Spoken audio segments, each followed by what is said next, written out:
Hi, so these are my thoughts on the Himalayan 450 touring seat.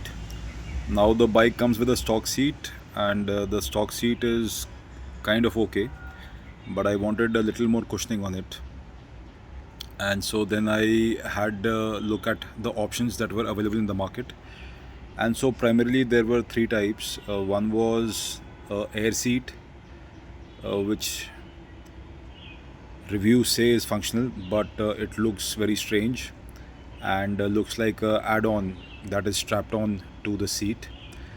And the second is a gel seat, which looks slightly better than the air seat, but that is also strapped on to the seat. And a lot of people complain that there are two problems with it. One is that it absorbs water and holds on to it, and then the second problem is that it does get warm in summers. Once it gets exposed to sun and heat, it absorbs the heat and then remains warm.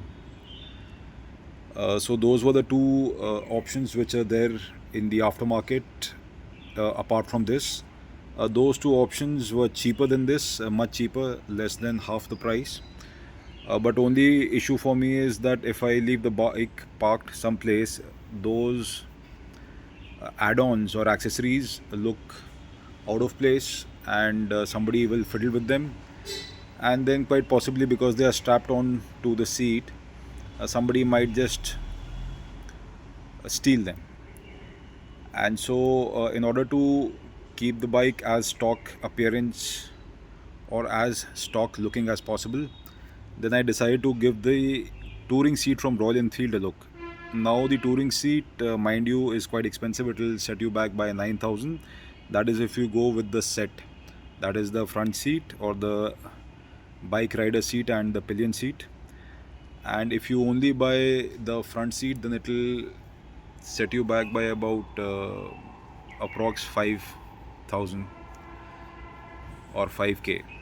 So it is quite expensive in comparison to the other options, but then it does look stock. And so then I decided to give this a try, and I had a look at the seat in the Royal Enfield showroom, and it did look of decent quality, and the padding was also quite good. And so I decided that I'll spend the extra money and get something which looks stock and does not attract too much attention. So on buying the seat, when I got it home and installed it on the motorcycle, I realized there are a couple of things that one has to keep in mind. First is that because there is extra padding, but thankfully this padding is unlike a gel or air cushion. It is slightly on the stiffer side, which is good.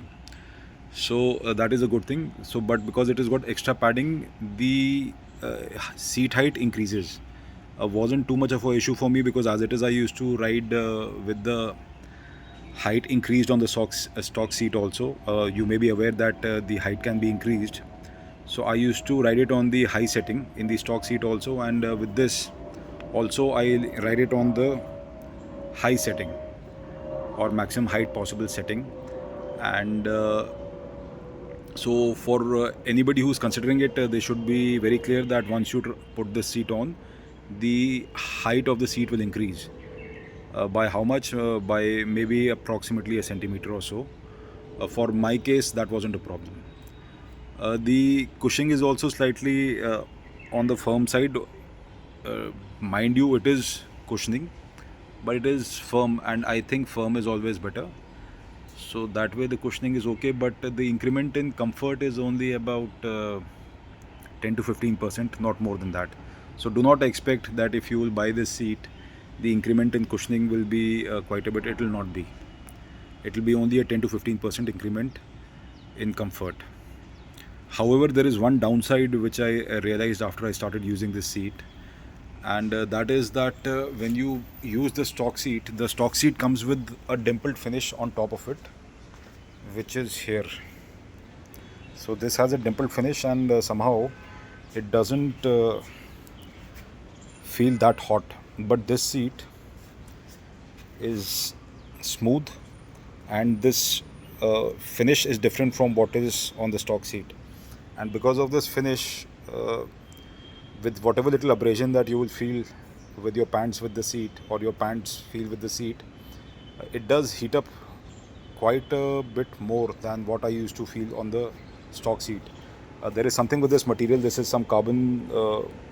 Of course, plastic is all carbon only, but this is some kind of carbon seat material which heats up more. So if you're out riding in the sun and you shift on your seat up and down a few times or a couple of times, then you will find that the seat does heat up and you will feel the heat on the underside. So that is one thing which is a major disadvantage, or at least it is one major point that you should keep in mind when you buy this, that it is going to be warmer than the standard seat. So it is going to be higher also, that may not be an issue, but it is warmer, that is an issue. I do plan to now get a aftermarket cover on top of this, so that at least that problem is neutralized, and I have a cover in mind. But only issue is that once you start putting covers and those things on the bike, then the stock smooth appearance of the bike gets lost. So, but nonetheless, there is no other option. I have to ride the bike on a daily basis, and so if I'm going to ride it, I need to be comfortable, and I will have to invariably get a seat cover for this to make it work. So, at the end of this long discussion, do I recommend it?